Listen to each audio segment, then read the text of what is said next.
In the heart of Chicago, a city of broad shoulders and piercing winds, a 16-year-old black kid just wanted to enjoy a Saturday afternoon on Michigan Avenue with his friends. But the expensive gold watch on his wrist, a flash of brilliance against his dark skin, became the perfect excuse for a jaded cop to drag him to the 18th District Station, accusing him of a crime he didn't commit. What the officer and the entire Chicago Police Department didn't expect was that the boy's father was their new boss, Chief of Police Michael Jordan. When the truth detonated, that officer would regret every single move he made. The cold, unforgiving steel of the handcuffs clicked shut around Marcus Jordan's wrists. The familiar sounds of the magnificent Melethe, chatter of tourists, the rumble of buses, the distant melody of a street musician faded into a dull roar. People stared. Phones, like metallic vultures, emerged from pockets, their lenses fixed on him. A voice, gravelly and laced with a satisfaction that made Marcus's skin crawl, barked, "You have the right to remain silent." All Marcus could think was, "This is a nightmare." But before you start picturing a back alley deal gone wrong, or a high-speed chase through downtown, let's rewind. This wasn't that kind of story. Not at its start, anyway. The whole thing began with the simple innocence of a teenager's weekend. 16-year-old Marcus Jordan wasn't a troublemaker. Far from it. Standing a lanky 6'2", with his father's eyes and a quiet confidence that often got mistaken for shyness, he was the kind of kid who held doors for strangers and spent his free time volunteering at a local youth center. His life was a strange mix of ordinary and extraordinary. He went to a regular high school, had a close-knit group of friends who knew him simply as MJ Jr., and obsessed over the latest sneaker drops just like any other kid.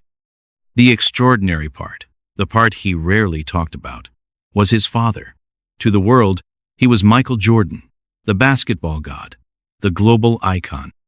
To Marcus, he was just Dad the guy who gave him terrible advice about girls and still thought cargo shorts were cool. And today was supposed to be simple. A Saturday on the Mag Mile, a pilgrimage to the flagship Nike store, maybe a stop at Garrett Popcorn. Nothing wild, nothing illegal. The city was electric, buzzing with the energy of a perfect late spring day. Tourists and locals mingled on the wide sidewalks, their shopping bags a kaleidoscope of high-end brands.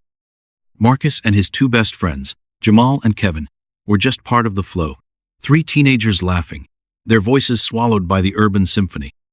Marcus had on his favorite outfit, a crisp white tee, distressed jeans, and a pair of rare Air Jordans he'd been given for his birthday. But the centerpiece, the item that elevated the entire look, was the watch. A solid gold Audemars Piguet, its octagonal face gleaming under the Chicago sun. It wasn't just a watch, it was a legacy. "Happy birthday, son," his father had said just a week prior, placing the heavy, velvet-lined box in his hands. 16 is a milestone. Time to carry yourself with a little weight.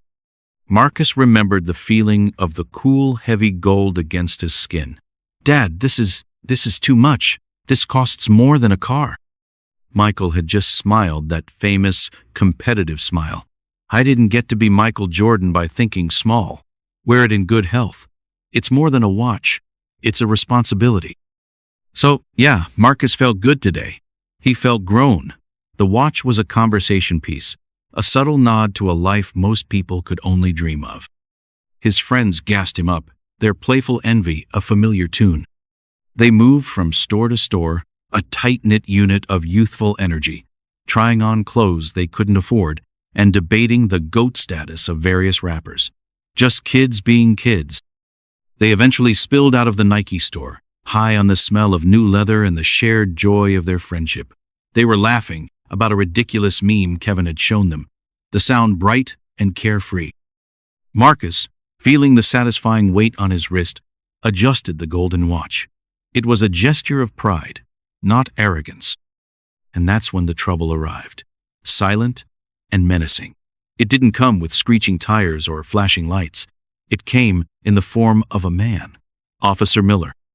He was leaning against a stone planter, observing the river of people with the bored, cynical eyes of a man who'd seen too much of the city's underbelly. He was built like a fire hydrant short, stout and immovable. His gaze swept past a group of laughing college girls, a family of tourists from Ohio, and then it landed on Marcus, and it stuck. Miller's eyes, shielded by reflective sunglasses, narrowed, zeroing in on the glint of gold on the black teenager's wrist. In that single, frozen moment, the laughter died in Marcus's throat. The simple, easy day fractured, the pieces scattering on the magnificent mile pavement. It wasn't fair. But life in a city that was as segregated as it was beautiful rarely was, especially when you looked like him and wore a fortune on your arm. The world seemed to slow down. Officer Miller pushed himself off the planter, his movements deliberate, almost lazy, but his eyes were locked on Marcus with a predator's intensity. The casual way he rested a hand on his duty belt sent a prickle of unease down Marcus's spine.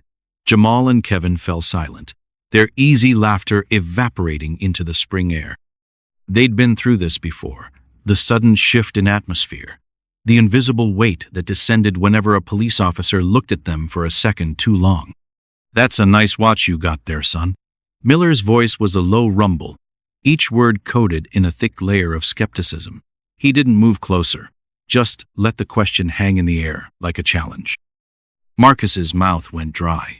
He resisted the urge to hide his wrist, to cover the gleaming gold that had suddenly turned from a symbol of pride to a beacon for trouble. "Thanks," he managed, his voice quieter than he'd intended. Miller took a slow, deliberate step forward, his gaze flicking from the watch to Marcus's friends, dismissing them as irrelevant. "A real nice watch," he repeated, his tone implying the opposite. "Must have set you back a pretty penny. You have a good day at the mall, did you, or was it more of a productive day?" The insinuation was as clear as the diamond markers on the watch face. Marcus's jaw tightened. He could feel the stares of passers-by, the mix of curiosity and pity. "We were just shopping," he said, his voice firming with a spike of indignation. "We didn't do anything," Jamal added, his chin jutting out in a gesture of defiance that Marcus knew was futile. The uniform, the badge, the tonnet was a well-practiced performance designed to intimidate, to assert dominance. Miller ignored Jamal completely, his focus remaining laser-sharp on Marcus. "Funny thing," the officer said, beginning a slow circle around the small group, like a shark sizing up its prey. "I've been a cop in this city for 25 years. I've learned a thing or two, and my gut," he tapped his temple with a thick finger, "my gut is rarely wrong." He stopped directly in front of Marcus, close enough that Marcus could see his own distorted reflection in the officer's sunglasses. "And right now, my gut is telling me that a kid like you doesn't just walk out of a store with a watch like that, not unless it was a 5-finger discount." There it was, the accusation laid bare on the expensive pavement of Michigan Avenue. The quiet part screamed out loud, "A kid like you." The words echoed in Marcus's head. He wanted to yell, to argue, to tell the officer that his father was Michael Jordan, that the watch was a 16th birthday present, that this was all a ridiculous, insulting mistake.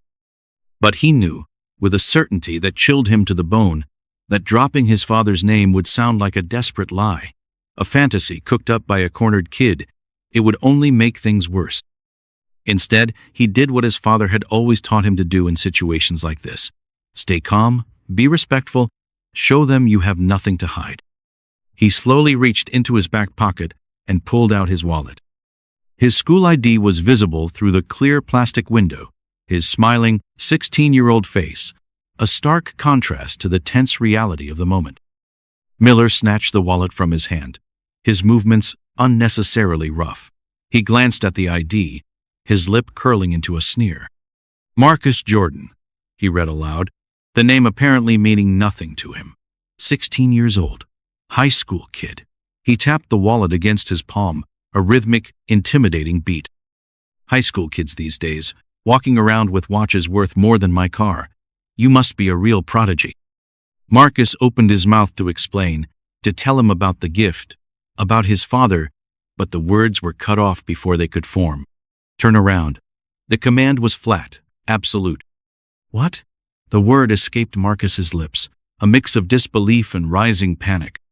Miller's expression hardened. The bored cynicism was gone, replaced by a cold, official mask. "You heard me. Turn around. Hands behind your back." His friends froze, their faces a mixture of shock and fear. "Officer, he didn't do anything," Kevin pleaded, his voice cracking. The metallic click of the handcuffs being unclipped from Miller's belt was the only answer. The sound was deafeningly loud in the sudden silence that had fallen over their small group.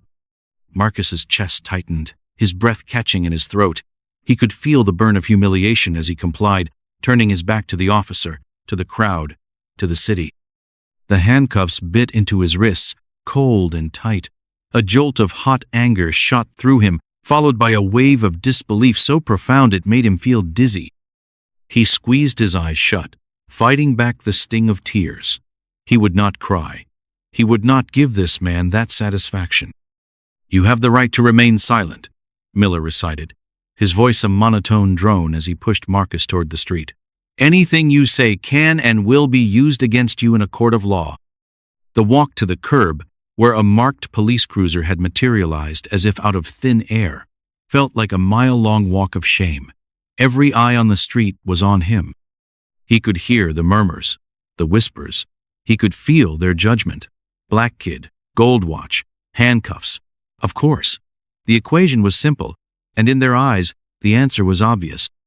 A shove from Miller propelled him toward the open rear door of the cruiser. Marcus stumbled, his knees buckling as he was pushed unceremoniously into the back seat. The door slammed shut, the sound echoing the finality of a prison cell.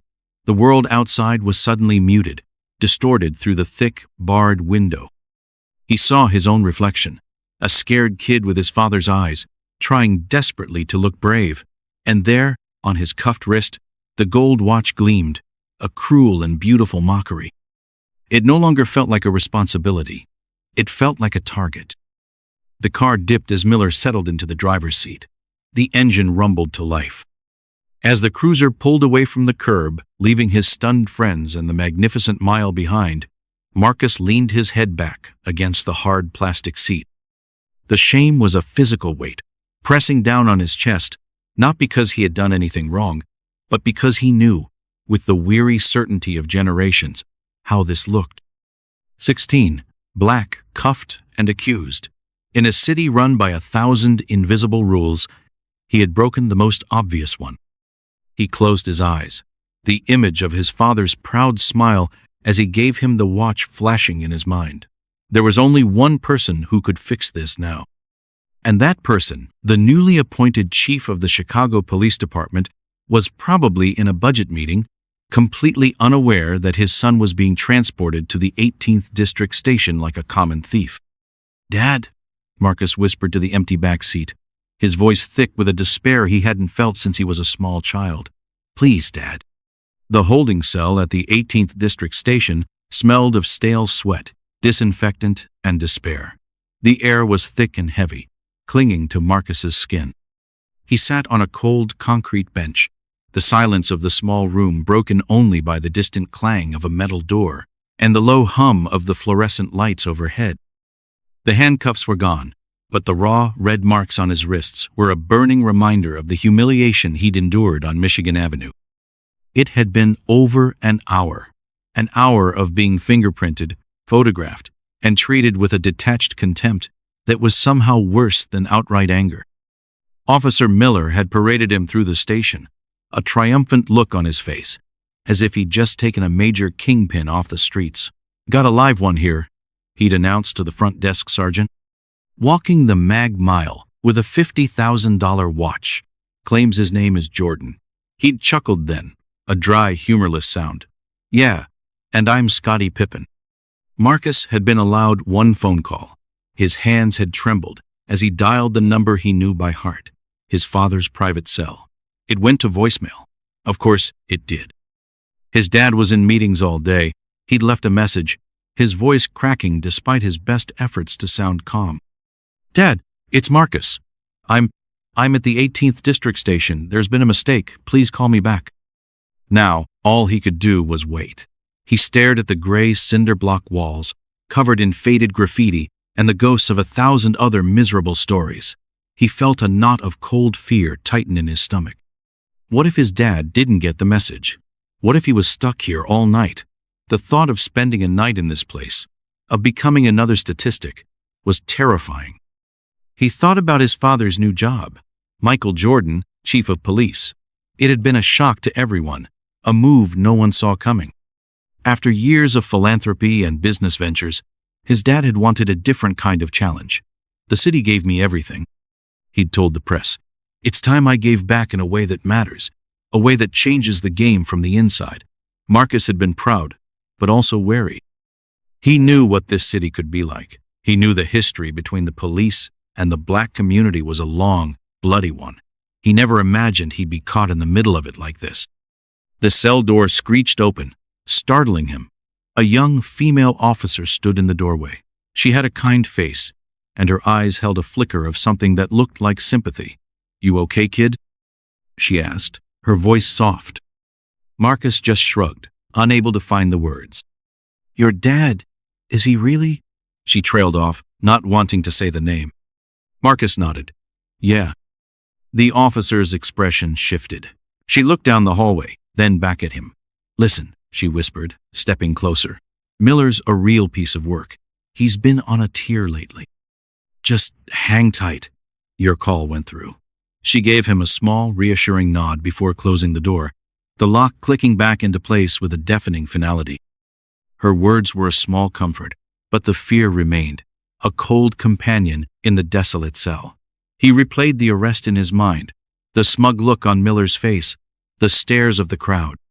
The shame burned fresh, hot, and acidic. He wasn't a criminal. He was a kid, his father's son. But in that moment, on that street, none of that had mattered. All they saw was a black teenager with something they thought he shouldn't have. Meanwhile, across town, in a sterile conference room at police headquarters, Michael Jordan was in the middle of a heated budget debate with the city comptroller. His phone, set to vibrate for important calls only, buzzed against the polished mahogany table. He glanced at the screen. A missed call and a voicemail from Marcus. A frown creased his forehead. Marcus never called him during the day unless it was an emergency.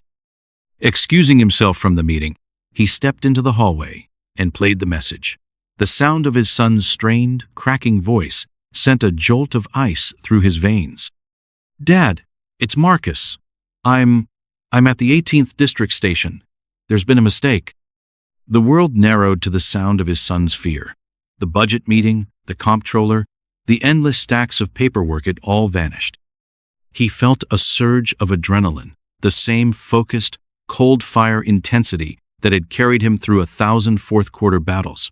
But this wasn't a game. This was his son. He strode back into the conference room, his presence silencing the ongoing debate. "The meeting's over," he announced, his voice a low, dangerous growl that left no room for argument. "Something's come up." He didn't wait for a response. He was already moving, his long strides eating up the hallway. He barked orders at his aide. "Get me the commander of the 18th District on the phone now, and get the car, we're leaving." The ride to the 18th District was a blur of sirens and flashing lights. Michael sat in the back of his official vehicle, his jaw clenched so tight it ached. He was a tempest of emotions, raw, paternal fear warring with a cold, simmering rage. He had taken this job to protect the city, to protect all of its citizens. And now, his own son had been swallowed by the very system he was trying to reform. He called the 18th District Commander himself. "This is Chief Jordan," he said, his voice devoid of warmth. "I understand you have my son, Marcus Jordan, in custody. I want to know why." There was a stunned silence on the other end of the line, followed by frantic, stammered explanations. "Chief, I wasn't aware. Let me find out what's going on."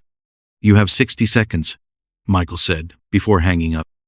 When his motorcade screamed to a halt in front of the 18th District Station, officers scrambled, their faces a mixture of confusion and panic. Michael Jordan, the legendary chief, was here. And he did not look happy.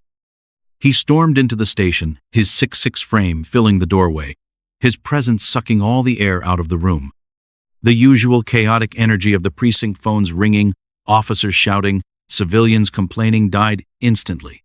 Everyone froze. "Where is my son?" he demanded, his voice echoing off the grimy linoleum floors. The desk sergeant, a portly man with a walrus mustache, pointed a trembling finger down a hallway. "He's in holding, Chief." Michael's eyes scanned the room, and then they landed on Officer Miller, who was leaning against a wall, a smug look still plastered on his face. The look faltered, then dissolved completely as he recognized the man who was now the epicenter of the silent storm. Miller's face went pale, the color draining from it as if a plug had been pulled. Michael walked slowly toward him, each step a thunderclap in the cavernous silence. He stopped directly in front of Miller, towering over him. He didn't raise his voice. He didn't have to. The fury radiating from him was a palpable force. "You," he said, his voice a low, menacing whisper. "You arrested my son." Miller swallowed hard, his Adam's apple bobbing nervously. "Chief, I was following procedure. We had a report of a stolen watch, a high-end piece, and the kid." "The kid has a name," Michael cut him off, his voice like ice. "It's Marcus Jordan, and the watch you arrested him for was a 16th birthday present. From me." He pulled out his phone and brought up a photo from Marcus's birthday party last week. Marcus, smiling, holding up his wrist, the gold watch gleaming. Next to him, his father, his arms slung proudly around his son's shoulders. "Does this look like a stolen watch to you, officer?" Miller stared at the photo, his mouth opening and closing like a fish out of water. The entire station was watching, a captive audience to his public unraveling. The commander of the 18th District rushed over, his face slick with sweat. "Chief, this is a terrible misunderstanding. We can clear this up right away." "Oh, it will be cleared up," Michael said, his gaze never leaving Miller's terrified face. "Get my son out of that cell. Now. And you," he jabbed a finger at Miller's chest, "you're going to be the one to unlock the door and apologize to him. Then you and I are going to have a long talk in my office. Bring your union rep. You're going to need him." The walk down the hallway to the holding cells was the longest of Officer Miller's life. Every eye in the station followed him. The smug satisfaction he'd felt just minutes ago had curdled into a cold, sickening dread. He fumbled with the keys, his hands shaking so badly he could barely fit the key into the lock. The door swung open. Marcus looked up, his eyes widening in disbelief as he saw his father standing there, a towering figure of righteous fury, and behind him, a pale, trembling Officer Miller. For a moment, father and son just looked at each other, a silent exchange of fear, relief, and love passing between them. Then Michael stepped aside. "Officer," he said, his voice dangerously calm, "you have something to say to my son." Miller shuffled forward, his eyes fixed on the floor. I apologize, son," he mumbled, the words tasting like ash in his mouth. "There's been a mistake." Marcus just stared at him, the anger and humiliation of the past few hours swirling inside him. He didn't say a word. He didn't have to. The look in his eyes, a mirror of his father's, said it all. Michael stepped forward, placing a protective hand on his son's shoulder. "Let's go home, Marcus." As they walked out of the station, the sea of police officers parted for them like the Red Sea. The silence was absolute, a testament to the seismic shift in power that had just occurred. The game had indeed been changed, and for Officer Miller, it was game over. The silence in the observation room was thick with the hum of electronics and unspoken recriminations. On the multiple screens, the security footage from Michigan Avenue played out in crisp, damning detail. There was Marcus, laughing with his friends. There he was, trying on sneakers. There he was, stepping out onto the sunlit street, the gold watch an innocent glint on his wrist. And there was Officer Miller, his eyes zeroing in, his posture shifting from bored observer to determined predator. Michael Jordan stood with his arms crossed, a monolithic figure of controlled rage. He watched the footage without blinking, his expression unreadable, but the muscle twitching in his jaw betrayed the storm within. Beside him, the commander of the 18th District, A man named Captain Evans shifted his weight nervously. In the corner, Officer Miller sat slumped in a chair, his face ashen, his union representative whispering furiously in his ear. "Play it again," Michael commanded, his voice low and flat. "The part where my son shows you his ID." The footage rewound. They watched as Marcus, calm and respectful, handed over his wallet. They watched as Miller snatched it, his movements unnecessarily aggressive. They watched him sneer at the name Marcus Jordan. "So, you had his name," Michael stated, turning his gaze from the screen to Miller. "You had his age, you had his school ID, and yet you proceeded to cuff him and haul him down here like a common criminal. Explain that to me, officer." Miller's union rep, a stout man with a combative air, stepped forward. "Chief, with all due respect, Officer Miller was acting on reasonable suspicion. A teenager with a watch of that value is an anomaly. It's standard procedure to investigate." "Reasonable suspicion?" Michael's voice dripped with contempt. He took a step toward Miller, who shrank back in his chair. "Let's talk about reasonable suspicion. Was it the watch that was suspicious, or was it the color of the skin of the boy wearing it? Be honest." "It was the totality of the circumstances," the rep interjected smoothly. "Don't give me that textbook answer," Michael snapped, his voice rising for the first time. "I've been black in this city my entire life. I know what totality of the circumstances means. It means being judged before you've even opened your mouth. It means being seen as a threat for just existing." He turned to Captain Evans. "Pull up Officer Miller's file. I want to see his complaint history." Evans hesitated, glancing at the union rep. "Chief, that's an order, Captain," Michael said, his voice dropping back to a dangerous calm. Reluctantly, Evans made a call. Minutes later, a file was brought into the room. A thick file. Michael took it, his eyes scanning the pages. He didn't have to read far. A pattern emerged, clear and ugly. A dozen complaints over the last 5 years. All of them from Black or Latino men. All of them alleging harassment, illegal searches, and racially motivated stops. All of them dismissed for lack of evidence. Michael tossed the file onto the table. It landed with a heavy thud that echoed in the silent room. "A dozen complaints," he said, his voice laced with disgust. "A dozen red flags, and this man is still on the street, carrying a badge and a gun, terrorizing citizens. My citizens. My son." He paced the room, the caged energy of a panther radiating from him. This isn't about one stolen watch that was never stolen. This is about a pattern of abuse. It's about a culture that allows men like this to operate with impunity, to see our children not as children, but as suspects. He stopped in front of Miller again. "You didn't just arrest a 16-year-old kid today, officer. You arrested the son of the chief of police. You made a mistake. Not because what you did was wrong, it was, but because you got caught. You picked the wrong kid." He leaned in closer, his voice dropping to a whisper that was more menacing than any shout. "And now, you're going to be the example. You're going to be the poster boy for the new Chicago Police Department. The one where accountability isn't just a word in a press release. It's a promise." He straightened up, turning to Captain Evans. "Officer Miller is suspended, effective immediately, pending a full investigation by Internal Affairs.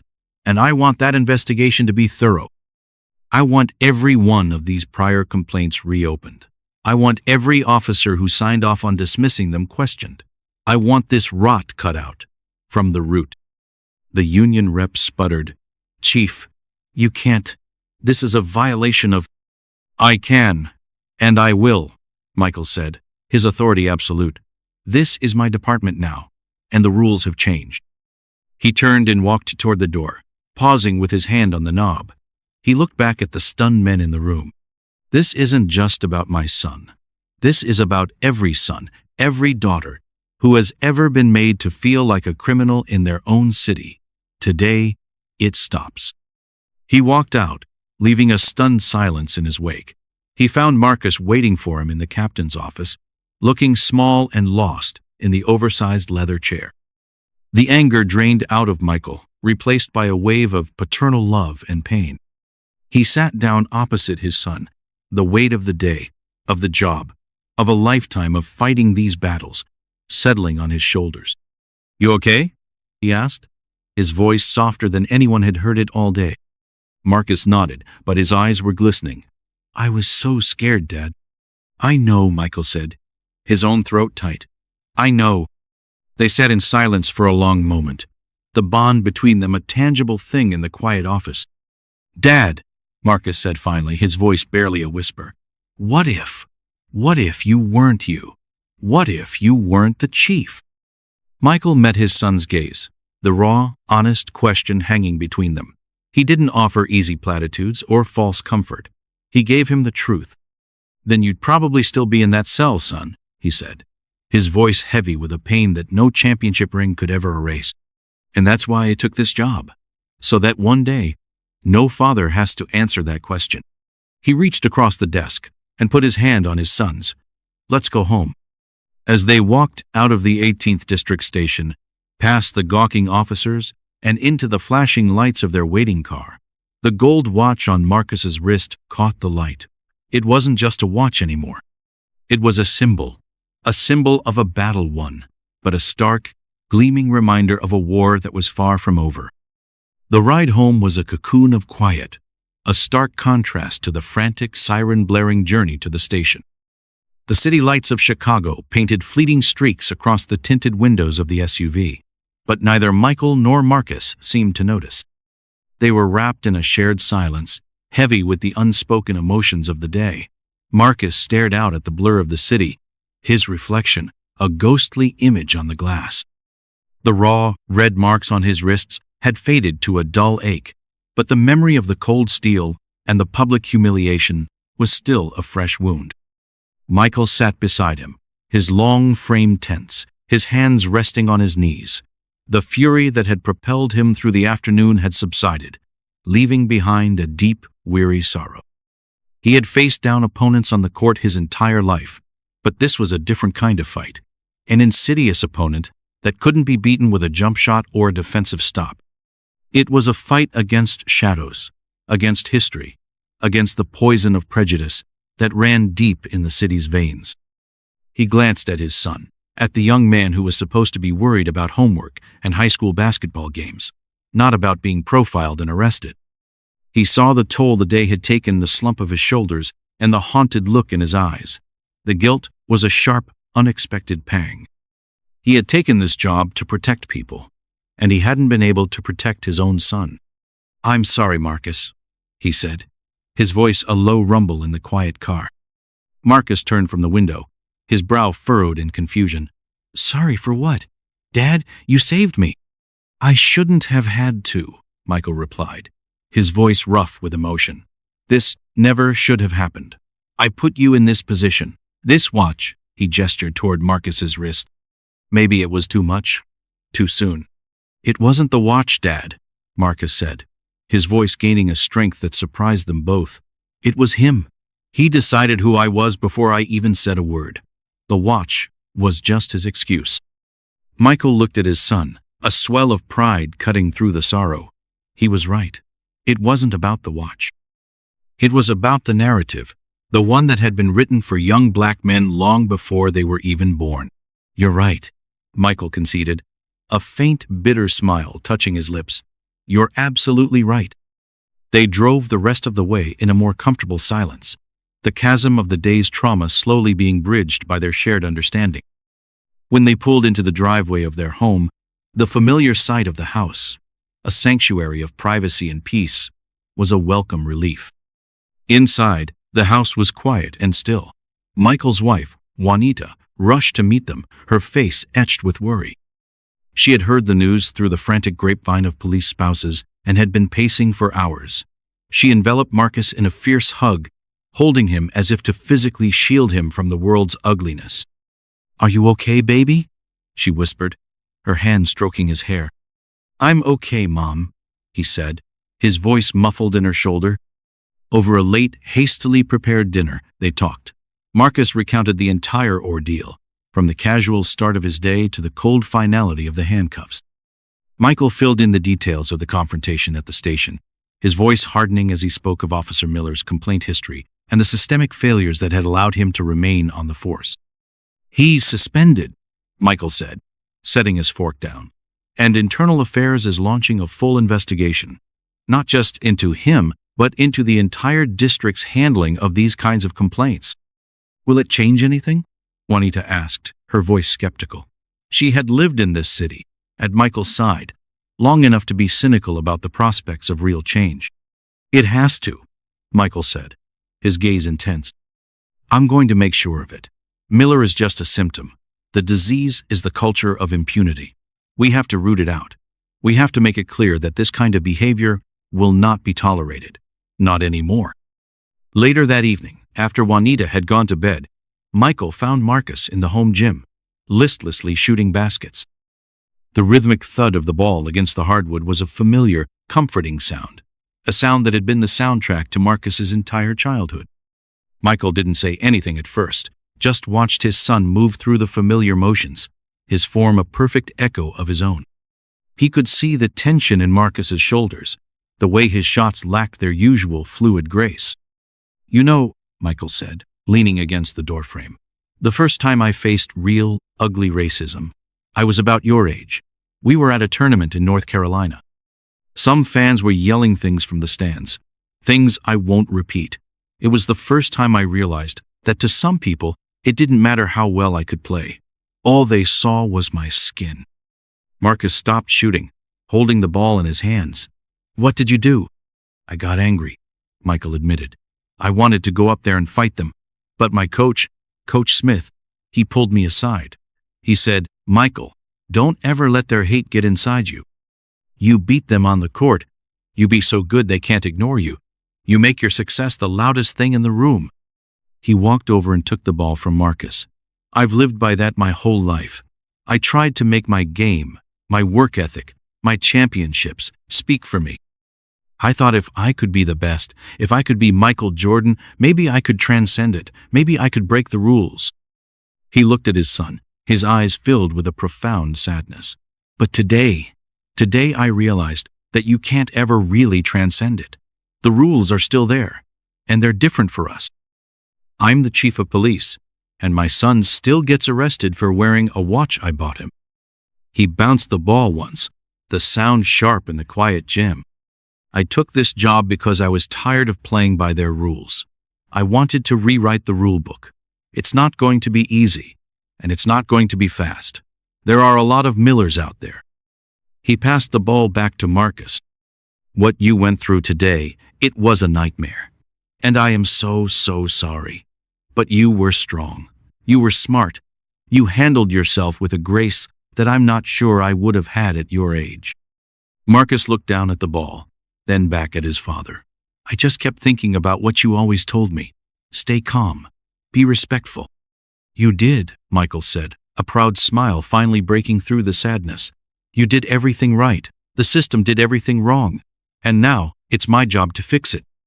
He put his arm around his son's shoulders, and for a long time, they just stood there in the center of the court, father and son, 2 generations of the same fight.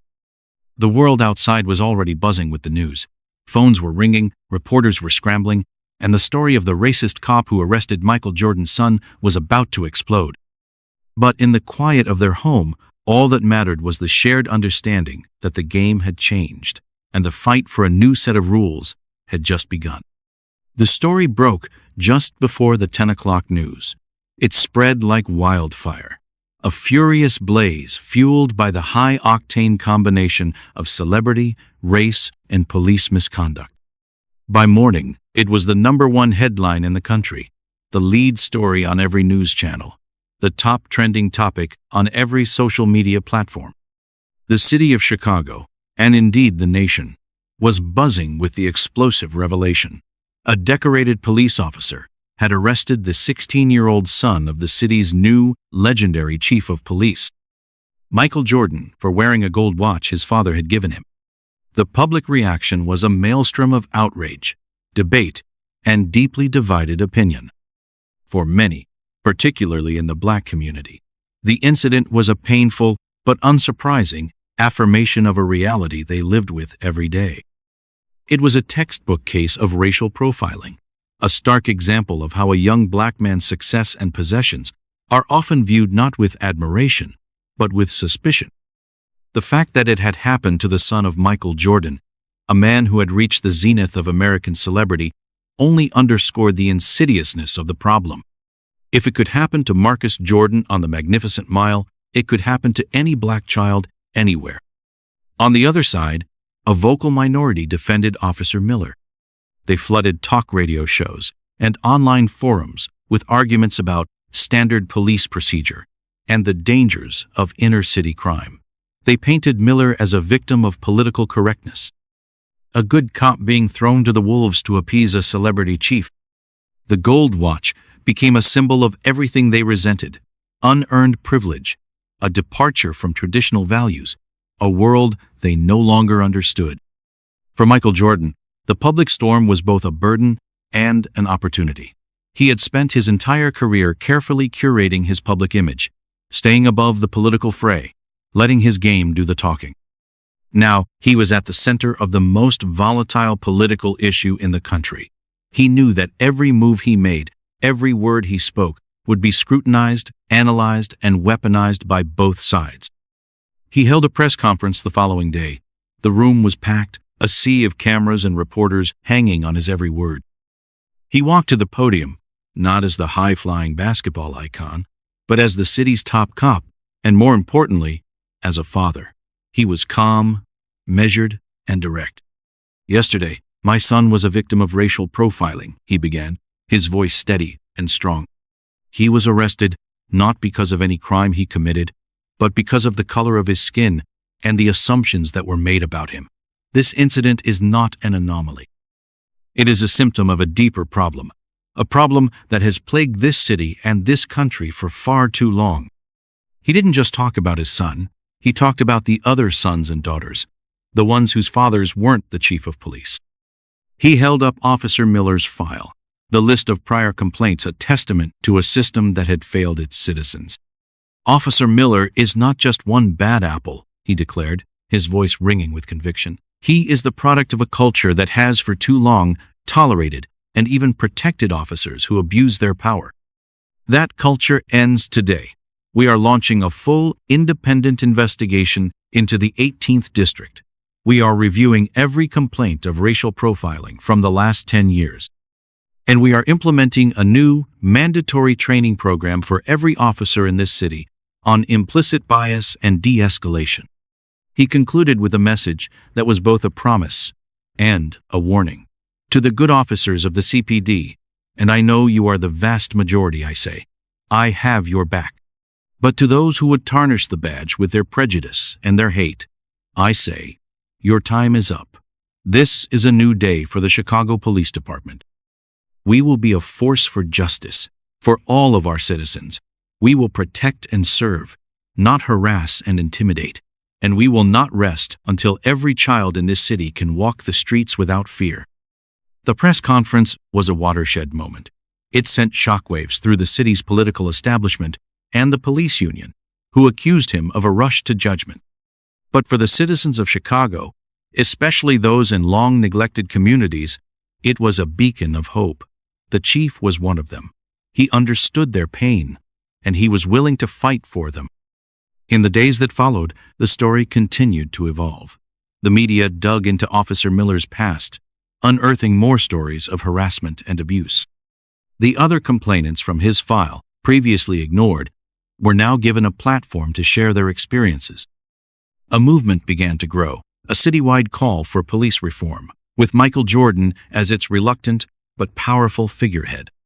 For Marcus, the aftermath was a strange and disorienting experience. He became an overnight symbol, his face splashed across newspapers and television screens. He received messages of support from all over the world, but he also became a target for the hate that his father's actions had stirred up. He stayed home from school for a week, the family home a fortress against the storm outside. One evening, as they watched the news, another story about the incident came on. Marcus watched his own face, the image of him in handcuffs, replayed for the 100th time. He finally turned to his father. "Is this ever going to go away?" Michael muted the television. "The story will fade," he said. "But what happened? That will stay with you. It will become a part of who you are." He paused, his gaze thoughtful. You have a choice, Marcus. You can let it make you angry and bitter, or you can let it make you stronger. You can let it be a source of shame, or you can use it as a source of purpose. He pointed to the muted television. You have a platform now, whether you wanted it or not. People are listening. What do you want to say to them? It was a question Marcus would ponder for a long time. The incident had changed him. It had stripped away the last vestiges of his youthful innocence, but it had replaced it with a new, steely resolve. He wasn't just Michael Jordan's son anymore. He was Marcus Jordan, a young man who had looked into the face of injustice and had, with the help of his father, fought back. The gold watch sat in its box, tucked away in his drawer. He wasn't sure when he would wear it again. It was still a beautiful object, a symbol of his father's love and success.